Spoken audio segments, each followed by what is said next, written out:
So we'll move from there to Niger Delta. Well, it's no longer news. There's been a dissolution of the Ministry of Niger Delta. And according to that announcement, now we have the Ministry of Niger Delta that was promoted to create and coordinate policies of development of now captured in the Ministry of Regional Development. I believe the president is swearing in the ministers today, those new ministers. And of course, that new ministry is going to capture not just the Niger Delta, the Northeast Development, the NDDC, the NEDC, the Southeast Development Commission. But we look at the economy of Niger Delta at this time and find out what impact this could have. Was it even impactful before now? All right, let's talk to the managing director of CSS Technologies, Mr. Arthur Usuagu. He's right here in the studio. He's very interested in the Niger Delta, even though he's into technologies and all of that. But there's been good morning and welcome to the program, Mr. Usuagu. There's been dissenting voices since that pronouncement was made by the president scrapping the Niger Delta ministry. But would we say the ministry was effective to the improvement of that region before now? And just for emphasis, Ondo, Edo, Delta, Bayelsa, Rivers, Imo, Abia, Akwa Ibom, and Cross River, these are the states that majorly make up the Niger Delta. Would we say that the existence of that ministry or the scrapping of it is going to make any difference to the life and economy of the Niger Delta? Yeah, it's important we go back to the beginning. You know, before there was not like the Ministry of Niger Delta, not until our late president, good Lord bless his soul, who thought it wise as a way to solve the persistent problem in the Niger Delta. I remember then when the issue became so much that the production of crude dropped as little as 700 barrels per day from about over 2 million. So he created our ministry, you know, to solve all the issues, all the restiveness, you know, within the Niger Delta. And it did, you know, gave a kind of a framework that solved majority of those problems. Basically, the restive aspects of the youth of Niger Delta. You remember then, we had so many groups, you know, taking up arms against the federal government. But basically, it was because they felt that the Niger Delta was not being developed. So back to the question, yes, he solved the problem at that time.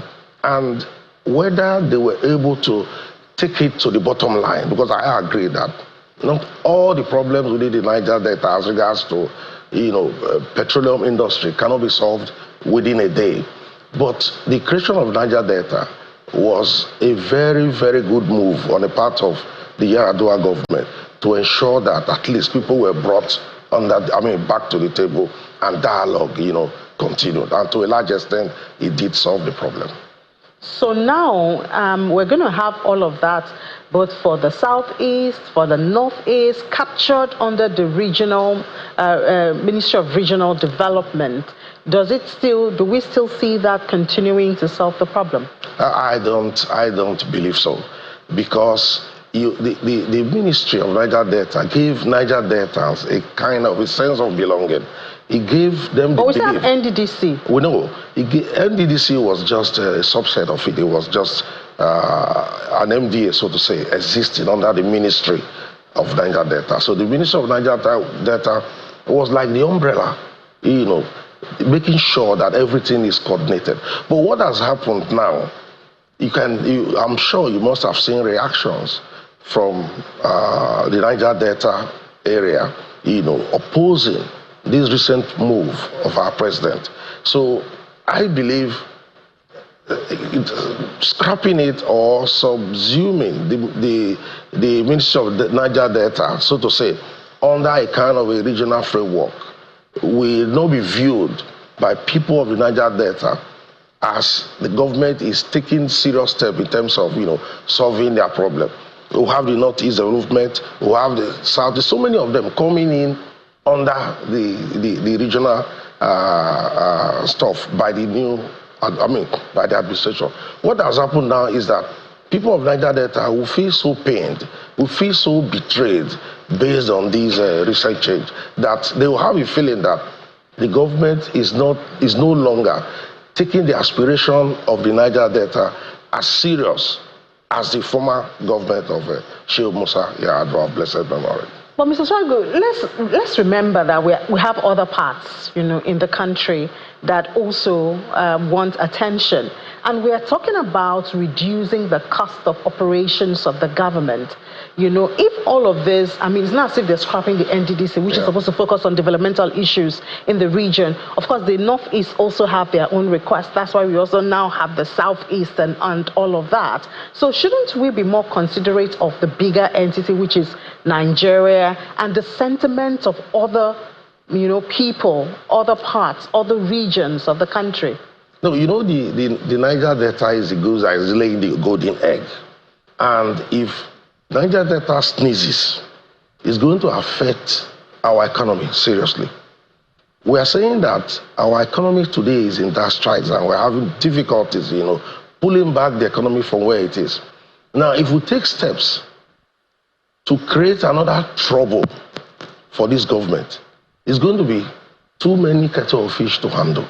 So I didn't see any rationale behind, subsuming all the activities of the Niger Delta Ministry into a regional body.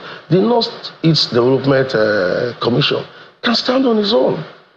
Ditto other commissions. Because this Niger Delta is a special ministry, that even with the creation of Niger Delta then, some people within the Niger Delta still feel that what government is doing is still very little compared to the major issues that will have bedeviling the development of that part of the country. Is mangrove is a very, very difficult terrain. So if people are complaining that with Niger Delta Ministry, they are still unable, to handle up to 50% of the problem within the Niger Delta, but taking it out completely and subsuming it in another regional ministry, I think it will be much more difficult, to solve the problem. Yeah, but the thing is, Mr. Swago, having this ministry has not totally solved the problems of the Niger Delta. We have seen the issue of vandalism and oil theft still going on. We have not been able to hit our quota when it comes to oil production. That's on the one hand. On the other hand, we've also had PIA now. And we've had special executive orders, which is supposed to deal with host communities. I believe this is supposed to take the interests of the people, into heart. So if we have all of this, and the government is trying to reduce the cost of operations, shouldn't we give, benefits of doubt to say, okay, perhaps with the host community executive order, the PIA, and all of that, these can take care of the needs of the people of Niger Delta. Can we now have this regional body so that other parts of the countries interests are also captured? Well, these are all frameworks, these are all ideas, geared towards ensuring that Niger Delta is developed. Even the PIA you talked about. Remember, there were laws of conflict regarding the percentage derivation for the host community, whether it's 5% or 3%. And that hula baloo has not been settled properly because the host communities are not really happy with the 3%, quantum that was given to them. So they believe that they needed more. If you go to Niger Delta, you agree with me, the level of backwardness there is massive. Even the remediation work we are talking about with Ogoni, people are still complaining that it's still very slow. But when we look at it, it's the issue of transparency and management of the resources available to Niger Delta. That's actually the problem.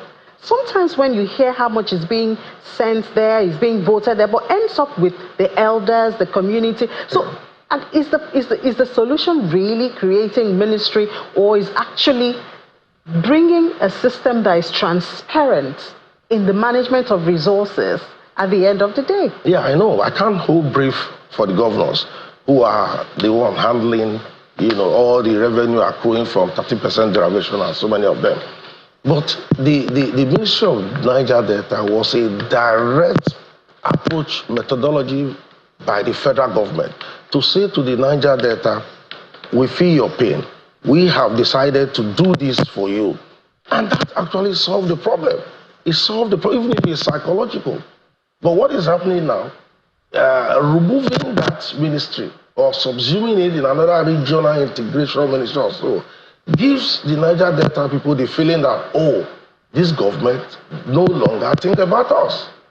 And you can read the barrage of criticism. Yeah, we've seen that. All right, thank you so much, Mr. Arthur Usragu, the Managing Director of CSS Technologies, for your time. Well, we hear the Niger Delta, but I mean, at the end of the day, what we want is development for the region and other parts. Take a look at it. All right, thank you so much for your time. Thank you so much for